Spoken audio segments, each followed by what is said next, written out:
What's up, collectors? Welcome back to Films by Color. I've got another boutique Blu-ray spotlight today. Today we're talking about Imprint films again. We have got some brand new releases from their June lineup. These came out in June.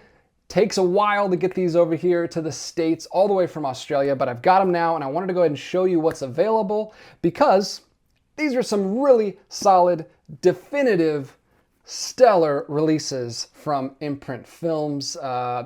Scorsese, we're talking Martin Scorsese, two of his classic 70s and 80s films, and we've got another double feature to talk about in just a second as well. But I want to start with the big box sets. These are incredible. I love me a good Imprint box set. These are packed full of special features and reading material and everything you could want from a definitive box set. We're going to go through each one. We'll start here with Raging Bull, his 1980 masterpiece, most people would say, one of his most popular films by far, starring Robert De Niro. This is my first time ever seeing it, and I did take some time and watch through these. That's another reason why we're a little bit later on this one, but I wanted to go ahead and watch these because I have never seen Raging Bull. I completely missed it. I did not grow up with Martin Scorsese. I came to him very late in life. I have a very strange relationship with Scorsese's movies. I started just a couple years ago when After Hours came out. After Hours from Criterion was the first Scorsese movie I had ever seen, and I fell in love with it. I love that movie, and ever since then I've been just picking up Scorsese movies here and there, and boutique labels have been having a field day with Scorsese's movies, and I hope it continues because I've been enjoying the crap out of his filmography so far, and this one was no different. I absolutely loved this one. This is, if you don't know, it is a biopic about a boxer. Everybody knows this, but I'm just going to say it just in case there's someone who doesn't. It is a biopic set in, I believe, the 40s, 30s or 40s. It is shot in black and white to kind of evoke that style. There's actually several reasons he shot it in black and white that they go into on the commentaries and special features on here and in the booklet. But it's a biopic about a boxer that Scorsese was able to make kind of because the big popularity of boxing films at the time, because Rocky was huge. He didn't really have an interest in making a sports movie, though. He's not a big sports guy, but Robert De Niro was the one who pushed this movie to get made. He had read through the book all about Jake LaMotta, who is the guy he's playing in this, the boxer, and he just fell in love with the story and he wanted to portray this character. He got so into the role, he completely transformed his body. There's a famous story, they actually stopped production for like 4 or 5 months and he gained 50 pounds. So he plays them as the younger version of himself, and then it goes all the way through and he plays the older version of himself who is much bigger and much older. And Robert De Niro, fantastic performance. Also, Joe Pesci is in this. This is the first Joe Pesci, Robert De Niro pairing, and that's the heart of the movie. They're brothers in this, and their relationship is like the heart and soul of this movie. I love every bit of it. Joe Pesci is my favorite character of the movie. He sells this movie, how he supports his brother at all costs, even when his brother is clearly out of line and just kind of tearing apart his life from the inside out. This is a very Scorsese film. He does these films about these men, these characters who are the villains of their own story. It's very similar to Wolf of Wall Street, if you've seen that film. Tons of parallels with this film, both based on real life figures, these selfish, insecure men that just pull everyone around them and everything around them down in their path. It's fascinating. I really enjoyed this. I've only seen it once, but I will definitely be watching this one again. Like I said, shot in black and white and absolutely takes full advantage of the 4K. This was released in 4K previously by the Criterion Collection, but this is the first time it's ever been available in Dolby Vision. So this is a worldwide first from Imprint. I'm sure the Criterion looks great too. I haven't seen that 4K, but this with the Dolby Vision, with that extra little pop, the black and white, especially the fighting scenes. If you've seen the film, you know how interesting all of the boxing scenes are in this. Scorsese shoots them on a soundstage with full lighting control, and there's all these interesting things he does with lighting and angles and shots through the ropes, and there's smoke and there's like water spraying, and he uses like fire in front of the camera to add like heat waves. There's so many interesting things that he does, especially in the boxing scenes, that look amazing on this 4K. I had such a good time watching this downstairs. We have the 4K Ultra HD disc right there. And then we've also got a Blu-ray disc with some special features. There is a load of special features on this thing. I'll quickly read through the ones on this disc, and then we've got a whole other special features disc in there as well. We've got 3 audio commentaries. There's one by the director, Martin Scorsese, and his editor, Thelma Schoonmaker, which I listened to. I enjoyed that one quite a bit. I haven't listened to the other 2 commentaries yet. There's an audio commentary by a ton of people on the back, like a bunch of different production people. And then there's also an audio commentary by the boxer and author himself, Jake LaMotta, and also includes a couple of the writers on that one. So 3 audio commentaries on the 4K disc in there. And then you've also got a whole special features disc with a separate case and everything. They go all out on these box sets. There's the disc for the special features. You've got a full 4-part documentary from 2004. You've got an introduction to Raging Bull featurette. You've got De Niro versus LaMotta, a shot-for-shot featurette that shows the original fight footage of LaMotta. You have got a newsreel footage from 1950 of LaMotta. You've got 1, 2, 3, 4, 5 more featurettes and a trailer. A stacked release with tons of special features, 2 cases, 2 discs, and then on top of that, you get the cherry on top, these beautiful hardcover books that Imprint does. I love these. I have a few of them now. They come in their box sets. This is the second Scorsese one I have, because I have his other box set back there, The Films of Faith. I don't know if that one's still in print, but it's a beautiful box set as well. There are several essays in here with some beautiful shots from the film. Look at these images. You can see just the ridiculous transformation he does in this film. There's him towards the beginning of the film, and then on the very next page, there he is at the end of the film. Unrecognizable. Unrecognizable in this film. Look at this. I mean, there's some of those shots from the fight scenes I was talking about. The fight scenes are not about like telling the story of the fight at all. Like, they don't even really keep track of who's winning or scores or rounds or anything. You're just basically in his head the entire time, and whatever he's going through in his life, whether he's trying to just take out his issues on someone else, or whether he's trying to punish himself and just let himself be completely obliterated in the ring. It's a very tragic film, but such an interesting film. I'm so glad that Imprint put this out, and I'm glad that I have this definitive version. I almost picked up the Criterion when it came out a couple sales back, but this is perfect. I'll never get rid of this. This is gonna go right back there on the shelf, and right next to it is gonna be this beauty. This is New York, New York. Martin Scorsese's film that he made right before this, or at least his narrative film. I think he did do a documentary in between, but this was the narrative feature that he made right before Raging Bull, and they go hand in hand. They kind of feel like companion pieces to me. Like I said, I watched both of them, and I'm glad I did, because this has a very similar feel to it. You got Robert De Niro again giving an absolutely incredible performance. Another very committed performance. He didn't lose 50 pounds in this one, but he committed to being an expert at the saxophone, because he's a musician in this. He's an artist alongside Liza Minnelli. Don't think this has any other boutique releases. I think maybe just a bare bones Blu-ray. This is clearly the definitive version of this one as well. I loved this movie, and I watched it with my wife, and she also loved this movie. If you're not familiar, I'll go ahead and tell you what it's about, because it's a little less popular than Raging Bull. This is, I hesitate to call it a musical, because that might turn some people off. It's not a musical. There is a lot of songs sung in it, because they're both musicians, but nobody breaks out in the song. Like, every time someone's singing, it's in-universe singing. Like, they're just performing on stage because they're performers, and that's what they do.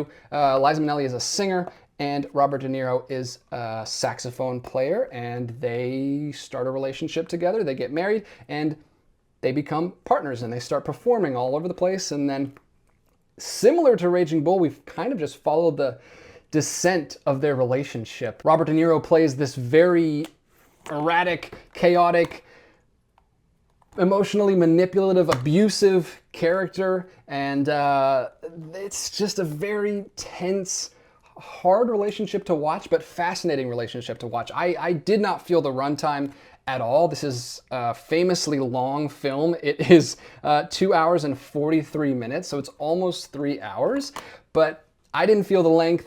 It was a breeze for me. I just enjoyed living with these characters. I thought these were such richly drawn, like fully developed characters. They weren't just one note. He's not just like this consistently abusive character the entire time. He has these moments of calm. They have these actual sweet, awkward, realistic moments together as they're starting this relationship. I felt very authentic to me and very charming, and then it makes it all the more tense and tragic when things start going downhill. I loved living with these characters. I thought it was a great experience, and the film itself is also a marriage of sorts between the kind of classic Hollywood era that Scorsese is so in love with and the modern Scorsese, New Hollywood 70s experimentalist era as well. Such a good time. We just did Musical May earlier this year. We watched a lot of classic Hollywood films. He does a special thing in this where he shoots the entire film like on sets, like it's sets of New York City. And there's some surreal moments where the sets look like old Hollywood sets, where you can tell it's like a painterly backdrop. It's not actually the sky. And I really, really enjoyed that. I thought it worked well together. I felt like I got exactly the right amount of each style in the film. I love the throwback to the classic Hollywood stuff. I've been watching 70s movies lately with some films like The Conversation and The Tenant, so that kind of grungy, grittier style I also really appreciated. I think this is kind of a perfect melding of both of Scorsese's loves. Like I said, he loves the classicism, he loves the experimentalism of the new age, and it's just felt like a quintessential Scorsese movie to me. I don't know why it doesn't hit for a lot of other people. I highly recommend it. I really enjoyed it. Hopefully it gets kind of reappraised with this new release coming out. There's also some supplements on here as well. You've got 2 audio commentaries and an introduction by Martin Scorsese, which is great. I did get a chance to listen to that recently. This is called the director's cut, which is the original version that he made. And then there's also an entire different cut of the film right here. This is called the European theatrical cut. So apparently it got re-released later and they trimmed it down a little bit. It's only 2 hours and 17 minutes. I'm not exactly sure what they cut out of this version. I haven't had a chance to watch this version yet, but there it is. There is Robert De Niro, Jimmy Doyle in his famous Hawaiian shirt that he opens the film with. And then this film also has a special features disc as well. There's the artwork on that. You've got interviews, you've got video essays, you've got a scene-by-scene audio commentary by the cinematographer, you've got a documentary on the film, you've got an interview with actress Liza Minnelli, you've got more interviews with Liza Minnelli and Martin Scorsese from the archives. You've got audio commentary by Daniel Kramer. You've got the Super 8 version of the film, storyboards, alternate and deleted scenes, and an alternate ending. Maybe that's what's included in this European cut. I could see that happening because I could see the studios not liking the ending of this film, although I loved it. I thought it was a perfect ending. Here we go. And one last final thing. If you don't know, this is where the New York, New York song comes from. Like the New York song that Frank Sinatra sings, like it is the theme of this movie. It is weaved into the score. I didn't even know that. Maybe I'm an idiot. Maybe everybody knows that. But I thought that was a much older song, and it's a testament to how good the music in this is because it feels like it was made from this time period. It's interesting that we got 2 of Martin Scorsese's period pieces released at the same time. I know he makes a lot of period pieces now, but these were both from like earlier, like 30s and 40s period. I'm gonna open this up for you because it has some beautiful photos as well and lots of writing. Actually, this one doesn't have as much. This one's a little spaced out with a ton of images. It's just one essay that runs through. I did read through this one. Look at that. Robert De Niro is so young in this. He looks like Kieran Culkin in that shot. I don't know. He was unrecognizable. Look at this. I love the lighting in a lot of these shots. This guy is great. I will say the performances in this across the board are so good. The 2 leads are amazing, but all of the little side characters, like this is the producer of Liza Minnelli's character. He's really funny. I like him. I just like the way people speak in this movie. There's a crazy scene where he proposes. I don't want to give away what happens, but good grief. Such a tense movie, but such a satisfying movie, I thought. Maybe you'll like it, maybe you won't. I'm sure this one will resonate with more people on the whole than this one. But they're both great for me. I like them both quite a bit. I would like to do a Scorsese ranking at some point after I've seen all of his films, but right now these are both pretty high up there for me. So we have got 2 definitive editions of Martin Scorsese's films here. I kind of wish they had gone all the way with this one too, and that this was a 4K as well. No idea if they would have been able to make that happen. I know this restoration was already complete, so they were able to do that. But there was just some scenes in this where the Blu-ray was kind of taking me out, because this is one of Scorsese's like most beautifully shot films. I love the look of this film, and I would love to see this in full 4K UHD quality someday. Hopefully that happens, but for now, this is easily the definitive version. If those sound interesting to you, go check them out on the Imprint website, viavision.com/AU. Both of those are still available at the time of this recording, so you should be able to get your hands on those. And then we've got another double feature. I love how Imprint does this. They've done this last couple months, I feel like. I talked about a couple double features they released last month. And here we've got another double feature. We had the Martin Scorsese one, and now we've got a Sean Connery double feature with two 1975 Sean Connery films. A very fun addition to the lineup, and these are not just Sean Connery films, but they're both adventure films, kind of overseas gallivanting adventure films, starting with the famous story, The Man Who Would Be King. This has a stacked cast. Sean Connery, Michael Caine, and Christopher Plummer in this. Love the poster on the front. I don't know if this is the original poster or not, but it could be because it looks so cool. I love that kind of painterly style. This is based on a Rudyard Kipling novel that I have never read, and I wish I was familiar with this story. I can't believe I had never heard like the premise of this story. I completely missed it.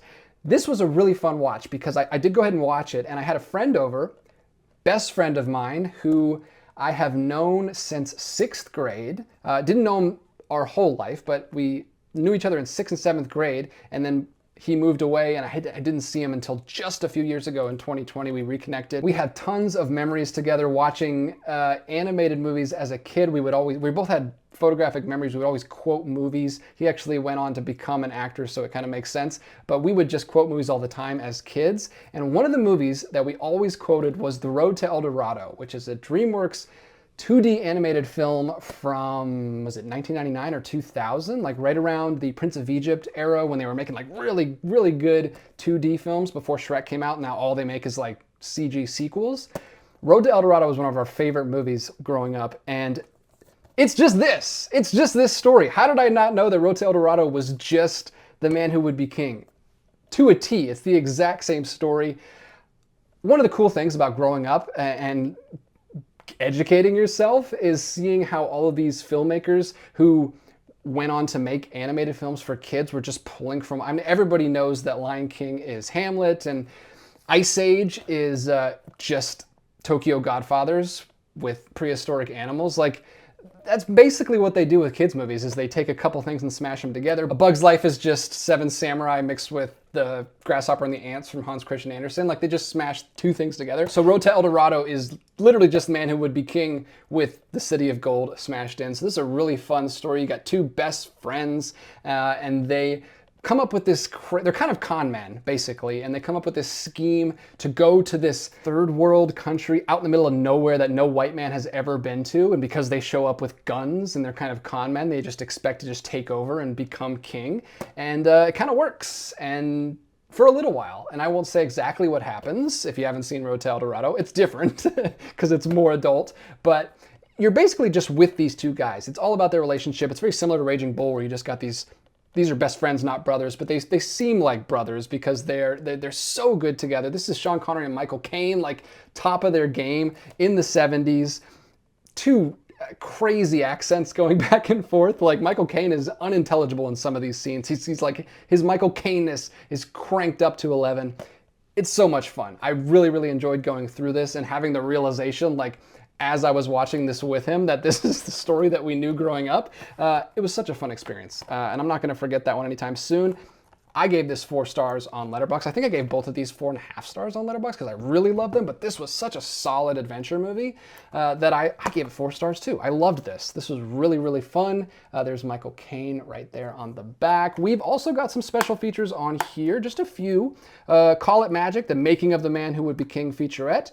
The Gentle Giant, an interview with actor Danny Huston, and interview with continuity supervisor Angela Allen. And the reason that Danny Huston is interviewed on this disc is because it's a John Huston film. It's directed by John Huston. There's another reason to pick it up right there. Director of Treasure of the Sierra Madre, The Maltese Falcon. African Queen. We just watched his noir film Asphalt Jungle last year in Noirvember.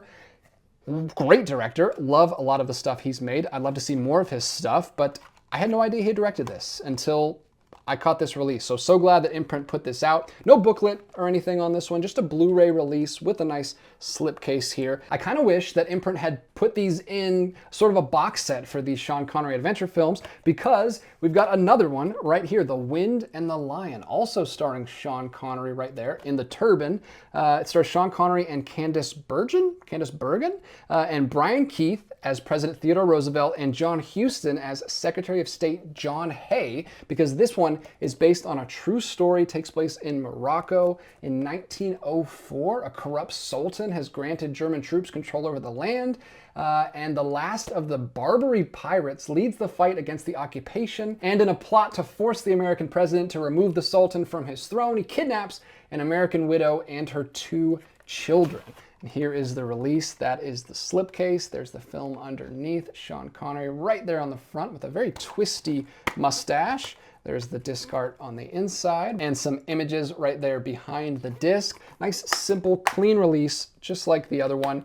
4 special features. We have audio commentary by film historians. We have another audio commentary by the writer-director, which I didn't mention is John Milius, director of Conan, writer of Apocalypse Now. So a seasoned veteran behind the camera on this one, although this is early. This is all the way back in 1975. Seen and heard an interview with the actress Deborah Baxter, interview with actor Simon Harrison, interview with director of photography, and behind the scenes featurettes. So quite a few special features on there, some smaller things, but they do have 2 audio commentaries, which is a nice touch. Takes place in Morocco. This one's also shot in Morocco, so there's so many connections between these 2 films. You got Sean Connery, you got John Huston, and you've got Morocco. And they're both just fun adventure films. This is the only one I haven't seen yet. I'm looking forward to watching that because this one really gave me a hankering for some adventure films, so hopefully I can check that one out soon. So a stacked month from Imprint for the month of June. I highly recommend at least the 3 I've seen. I should also mention that these are all limited editions. They're limited to only 1,500 copies. So they are still available right now as I'm making this video, but they will sell out. They always do. So if these sound like something you have to have in your collection, maybe prioritize it, bump it up your list a little bit. I do want to mention quickly also that they included a really cool little koozie in my box from Imprint Films with some War of the Worlds artwork on the back there. That was nice of them. I've used this a couple times since I got the package from Imprint. Thanks so much for sending these over, Imprint. I really enjoyed these, and I hope you guys enjoyed taking a look at these releases with me. I hope I covered everything that you would want to know about these releases, but if I didn't, please leave me a comment down below and I'll try to answer any questions you have down there. And that's all for this video. I'll be back again real soon with more physical media content. Hit the subscribe button if you like this kind of content. You want to stay up to date on everything that's coming out from the boutique labels. That's what we talk about here on the channel. Physical media, specifically from the boutique labels, because that's what I'm into right now, and that's what I like talking about. I'll be back to talk about it more real soon, but until then, keep collecting.